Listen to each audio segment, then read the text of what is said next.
म्हणून या समाजाला न्याय मिळवून दिला पाहिजे। त्यासाठी मी आणि आमच्या सर्वांनी सहकार्य केलं।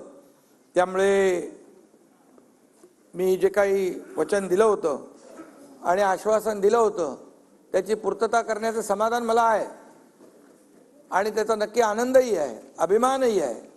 आणि म्हणून मी माझे दोन्ही उपमुख्यमंत्री देवेंद्र फडणवीस जी, उपमुख्यमंत्री अजितदादा पवार जी, माझे मंत्रिमंडळातील सहकारी, आमदार आणि संपूर्ण विरोधी पक्ष आणि सर्व विधानसभा सदस्य यांच्या सहकार्यामुळे आजचा हा आपण निर्णय घेतोय।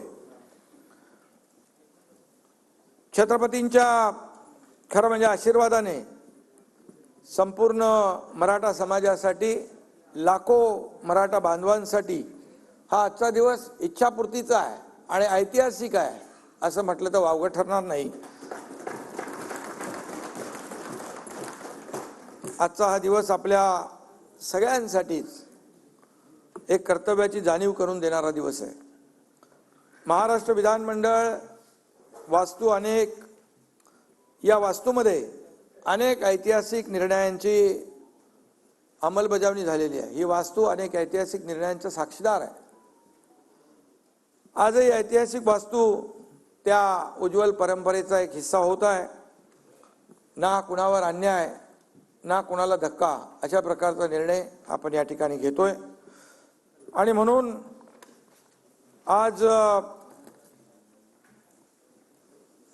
काही वेळा मुख्यमंत्री असताना देखील मला आंदोलनकर्त्यांना भेटावं लागलं, तशी परिस्थिती निर्माण झाली होती। मी मुख्यमंत्री आहे, प्रोटोकॉल प्रमाणे असं करता येणार नाही असं कधी मनात ठेवलं नाही।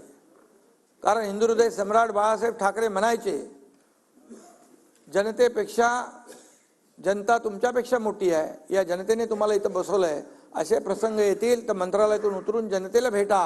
आणि त्याप्रमाणे मी अनेक वेळा काम केलंय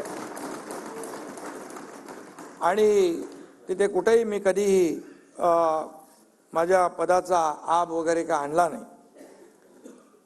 काही लोक म्हणतात की त्यावेळेस जेव्हा मनोज जरांगे पाटील यांनी आंदोलन उपोषण मागे घेतलं त्यावेळेस एकनाथ शिंदेनी वेळ मारून नेली असं काही लोक म्हणू लागले।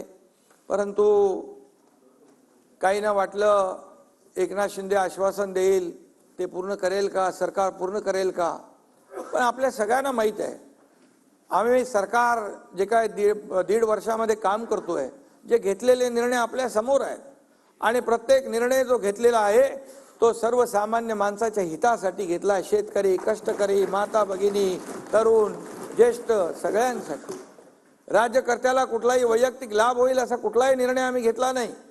मी या ठिकाणी सांगू इच्छितो, जेव्हा आम्ही शपथ घेतली दोघांनी तेव्हा आम्ही कॅबिनेट घ्यायचे असते, त्या कॅबिनेटमध्ये दोघंच होतो।